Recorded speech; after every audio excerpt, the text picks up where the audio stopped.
Hello, നമസ്കാരം. ഋതുസ് ഫ്ലോറിലേക്ക് സ്വാഗതം. ഇന്ന് ഞാൻ നിങ്ങൾക്ക് കാണിച്ചു തരുന്നത് 3 വ്യത്യസ്തമായിട്ടുള്ള പെയിൻറ്റിങ്ങുകളാണ്. ഇതിൽ ഒന്നാമത്തേത് ഈ പെയിൻറ്റിങ്, പട്ടാഭിഷേകത്തിൻ്റെ ഈ പെയിൻറ്റിങ് CV ബാലൻ നായരുടെ വർക്കാണ്. ഇദ്ദേഹം കേരള സ്കൂൾ ഓഫ് ആർട്സിൻ്റെ സ്ഥാപകനും അതുപോലെ തന്നെ കേരള CVN കളരി സംഘത്തിൻ്റെ മുൻകാല ഗുരുക്കളൊക്കെ ആയിട്ടുള്ള CV ബാലൻ നായരുടെ വർക്കാണ്. ഇദ്ദേഹം 1961 ഇത് ശ്രീരാമ സേവാ സമിതിക്ക് കൊടുത്ത വർക്കാണ്.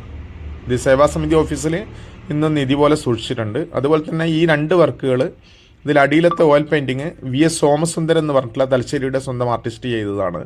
അതുപോലെ തന്നെ അതിൻ്റെ തൊട്ട മുകളിൽ കാണുന്ന വർക്ക് PS കരുണാകരൻ സാറിൻ്റെ വാട്ടർ കളറിൽ ചെയ്ത വർക്കാണ്. അങ്ങനെ 3 വർക്കുകളാണ് ഇന്ന് നിങ്ങൾക്ക് ഞാൻ പരിചയപ്പെടുത്തി തരുന്നത്. എല്ലാവർക്കും ഇഷ്ടപ്പെട്ട് കാണുമെന്ന് പ്രതീക്ഷിക്കുന്നു. എന്തായാലും ലൈക്ക് ചെയ്യുക, കമൻറ്റ് ചെയ്യുക, ഷെയർ ചെയ്യുക. പിന്നെ ചാനൽ ഇതുവരെ സബ്സ്ക്രൈബ് ചെയ്യാത്ത ആളാണെങ്കിൽ എന്തായാലും ചാനൽ സബ്സ്ക്രൈബ് ചെയ്യുക. നിങ്ങളുടെ സപ്പോർട്ടാണ് എൻ്റെ മുൻപോട്ടുള്ള ഓരോ വീഡിയോയ്ക്കും പ്രചോദനമാകുന്നത്. Thank you very much.